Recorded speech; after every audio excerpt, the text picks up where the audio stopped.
காலில் ஒரு முள்ளு தச்சா கண்ணு கலங்குது, கண்ணில் ஒரு தூசு பட்டா கைதான் ஓடுது.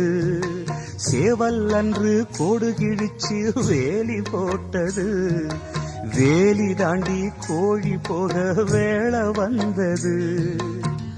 அக்கம் பக்கம் யாரும் இல்ல, ஆபத்துக்கு பாவம் இல்ல, பாசத்துக்கு சட்டம் இல்ல, மீறுவது குத்தம் இல்ல, பாசத்துக்கு ரெக்க முளைச்சு பறந்து போகுது தன்னால.